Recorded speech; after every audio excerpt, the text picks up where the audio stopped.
The report by the Fourth Estate, an investigative report into a contract signed by the Finance Ministry and the GRA and a company called SML. The idea was that they were supposed to provide revenue assurance services in the downstream sector of oil and gas. So basically, when OMCs come and take the fuel from the depots and they come and sell them to us, Ghanaians, they are supposed to then pay the taxes that we have paid on the fuel we bought. They are supposed to pay them back to government. Government wants to be sure that that happens. To do that, they hired this company. But this company, their whole operation is at the depot, where there is no revenue activity going on. But somehow, they were being paid, by estimates, up to 21 million cedis every month.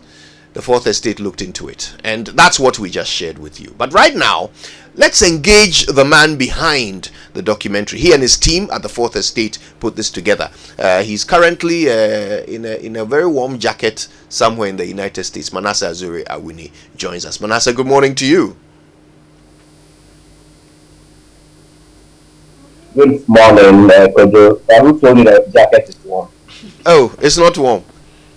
Then add another one. No, even the sun here is not warm, let alone jacket. Jacket. I said the moon in Ghana gives more heat than the sun in the US.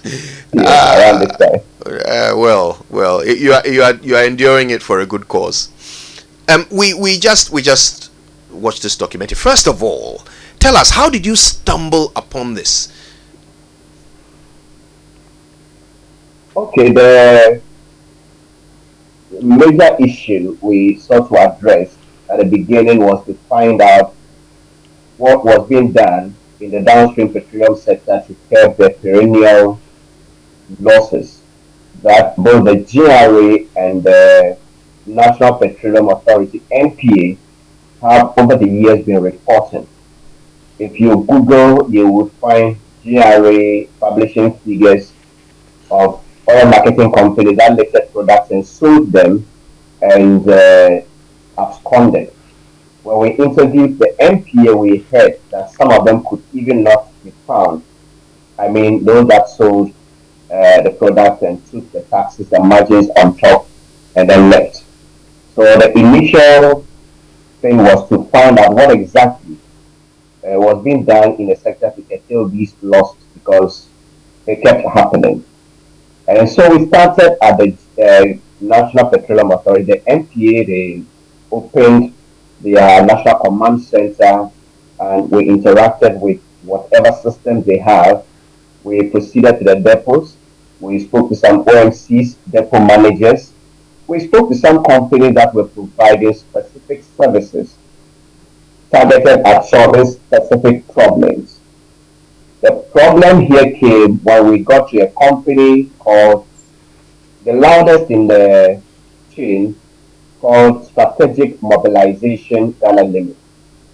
And we couldn't find a single problem that they were solving. I mean, the problems that were often said to be the reasons we're losing revenue.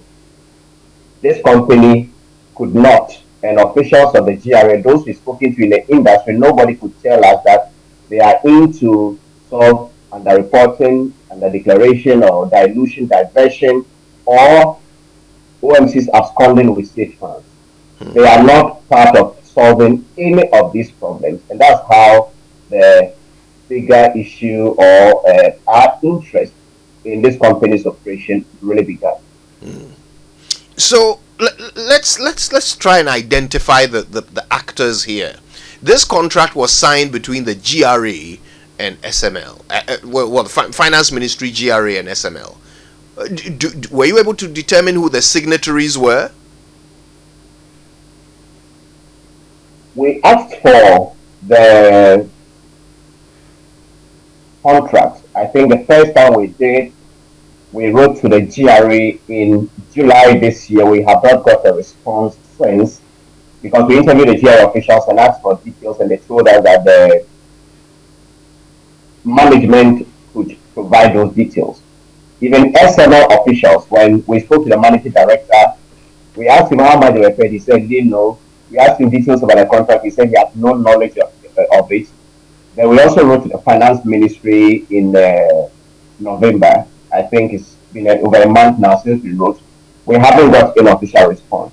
But the new contract which we cited has three persons who are supposed to sign or supposed to like the signatories. That's the Minister of Finance, the GRA Commissioner General, and also one Evans Edusei, who is supposed to be the CEO of the SML, the third party company that is being engaged. So if you're looking at those involved, I think it's the highest level of the GRA, the highest level of the finance ministry, and also the highest level of SML. And at least we have a letter that says that this new contract, for instance, was determined, the necessity was determined by the Minister of Finance, who we know to be Ken Ofori-Atta.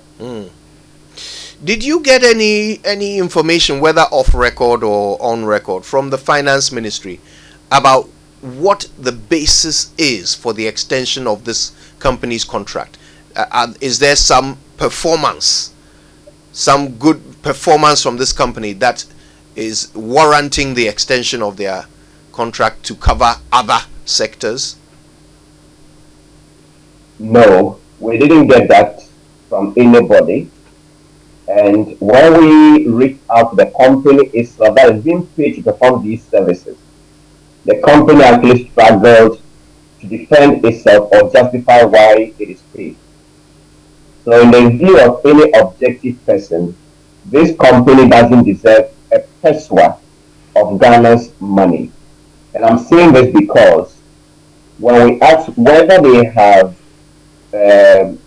ever identified any wrongdoing with anybody in the sector, they say no.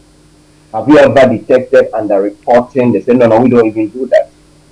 The services they claim to be providing, when we confronted them with evidence that look, we know you are not providing these services that you listed, you say you are providing. They said no, we never said anywhere that we're providing those services.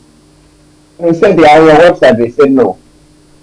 So in the presence of GRA officials, I actually took my phone, went onto the website of this company and read these services to the company. So no, then whoever put it there did that by mistake, and then they deleted them.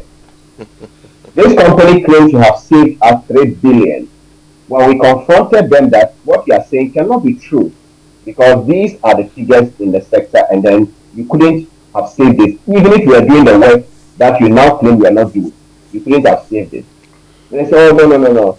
And after the 3 billion, I don't even know where it came from. Maybe the media got it wrong. And I say, the media got it wrong. You have it on your website. And whoever is listening to us can go to the website of SML Ghana Limited, and you'll realize that they still have that 3 billion on their website. So why would you blame the media for misreporting you when you even have that false claim on your website?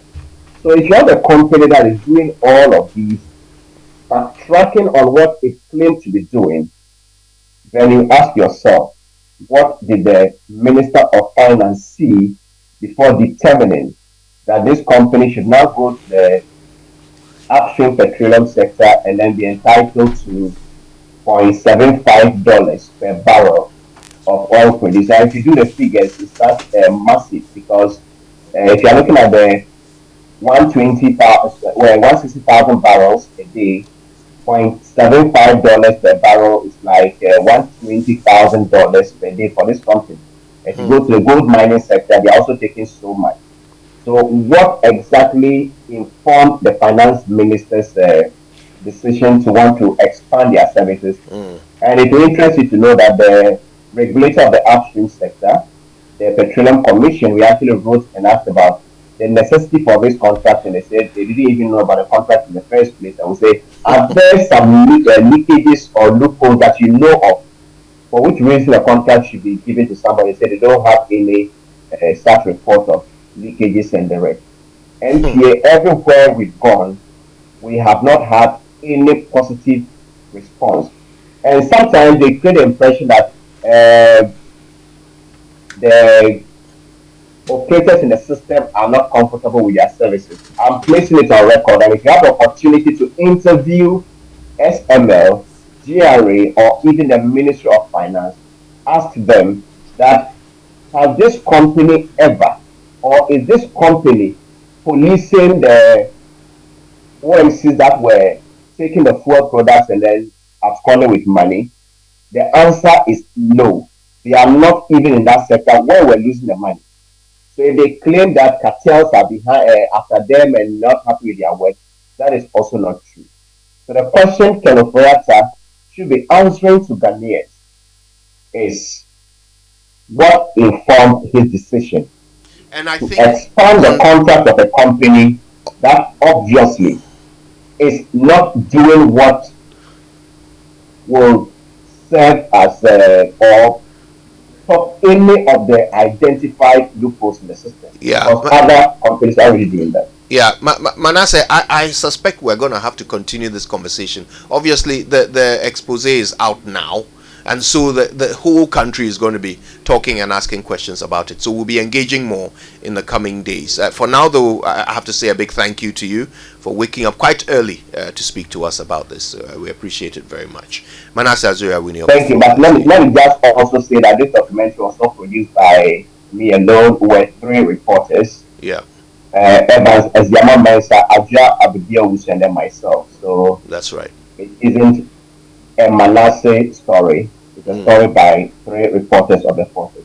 Wonderful. Thank you. Thank you for that. So there's so much more. Keep listening to our bulletins. There's more coming up.